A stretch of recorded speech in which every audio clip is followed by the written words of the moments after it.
Saludos cordiales en esta tarde de día martes 4 de marzo del año 2025 y estamos a un día de empezar el tiempo maravilloso y esta gran oportunidad como lo es justamente la cuaresma. Les saluda su hermana en Cristo Jorge Isla González Marín y bueno, este es el último día ya de esta primera parte del tiempo ordinario porque como lo dije anteriormente ya mañana empieza el miércoles de ceniza y con él este proceso, esta preparación que nos impulsa a una excelente fiesta, como lo es, y el centro fundamental de nuestra fe, como lo es justamente la Pascua.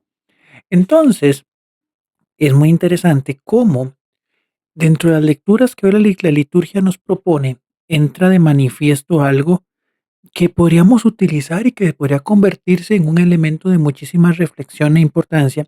Como les dije, al mañana empezar en ese desierto de 40 días, que es una preparación, que es una invitación a este cambio en nuestra vida. Y es que la primera lectura del libro del Eclesiástico nos habla justamente sobre lo que son las ofrendas. Las ofrendas dentro del contexto inicialmente del Antiguo Testamento, e ir al templo. Recordemos que era muy interesante porque dentro de la ley de Dios era importante que aquella persona, que todo creyente ofreciera la primicia de sus cosechas, la primicia de las primeras crías de los animales. De hecho, y bajo ese contexto, por eso se decía que cuando Jesús es presentado al templo, se llevaba o se pagaba en rescate 2 palomas o pichones. En el caso de las familias, pues, ¿por qué es esto? ¿Por qué si se pagaba el rescate? Porque normalmente esa primicia se dejaba en el templo. Era decirle a Dios: "Okey, gracias Dios por lo que me das, te entrego lo primero", que normalmente en ocasiones casi siempre es lo mejor. Entonces, cuando el primer niño se consagraba a Dios, pero no se dejaba en el templo, evidentemente era guiado y se llevaba por los padres para ser criado y, pues, justamente, eh, llevado según el camino de la fe. Entonces, se pagaba en rescate, se dejaba en lugar del niño, pues, justamente ese par de palomas o pichones. Entonces, se habla mucho del tema del sacrificio, pero aquí en el libro del Eclesiástico se nos invita y se nos pone en contraposición, que es justamente la experiencia del sacrificio, siempre en consideración y en concordancia con la vida cristiana relacionada.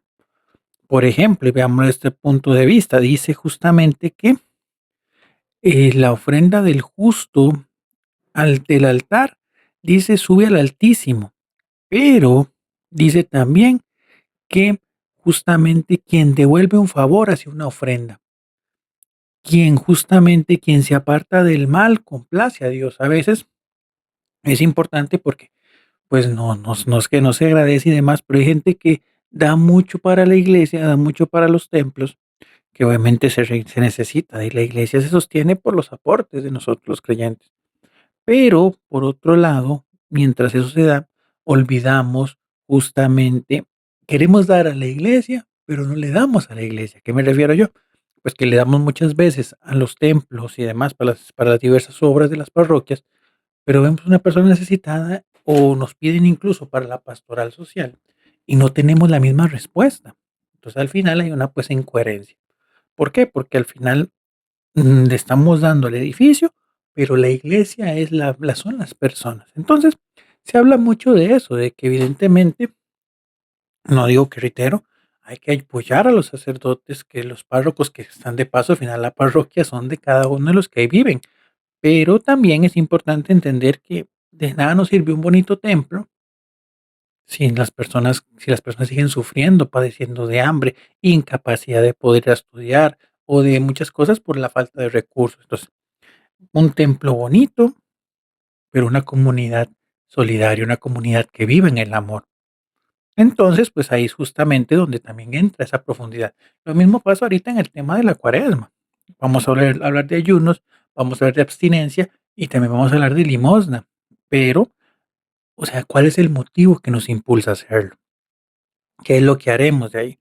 Y nos entra también y termina la primera lectura con una frase muy interesante que dice que hay que dar al Altísimo como Él nos ha dado. Todo lo que hemos recibido ha sido por la gracia de Dios. Nosotros lo que estamos es devolviéndole al Señor de aquello que nos da.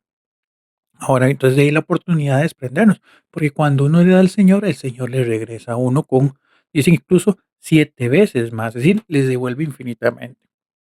Y póngase a pensar en este momento cuáles son aquellas cosas que usted sería incapaz de cambiar por dinero y se dará cuenta que es más rico de lo que usted podría pensar, pero es parte de entonces el Señor dice que no cuenta el prestigio de las personas. Es un tema muy interesante esta última frase.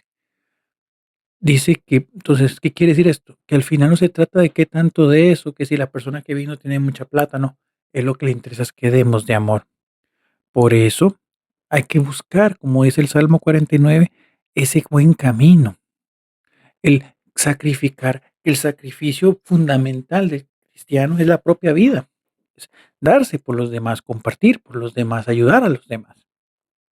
Y de esa manera poder dar esa alabanza a Dios, un sacrificio de agradecimiento.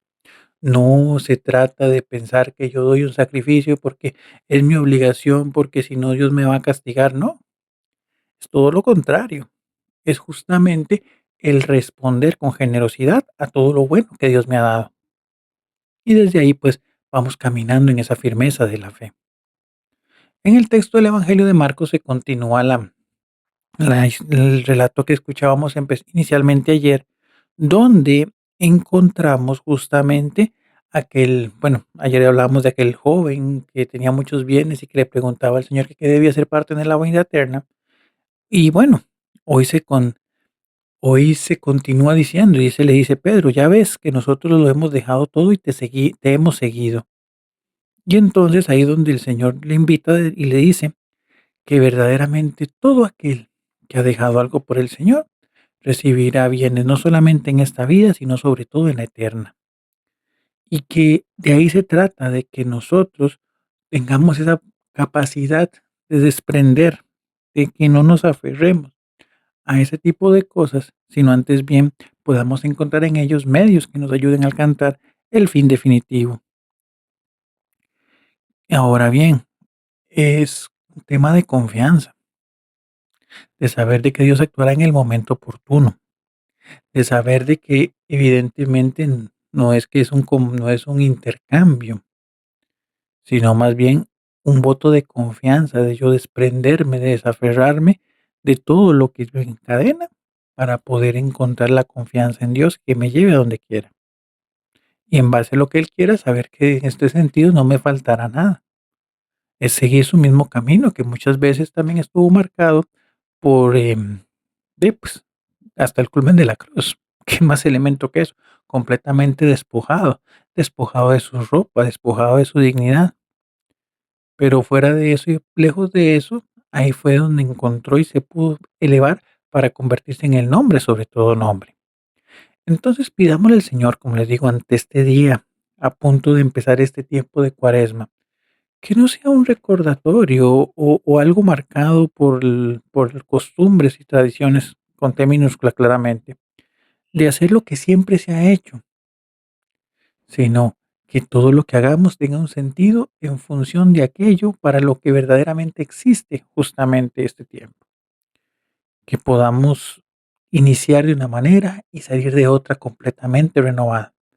Que el Espíritu Santo nos ilumine y nos ayude a vivir esta Cuaresma de la mejor manera.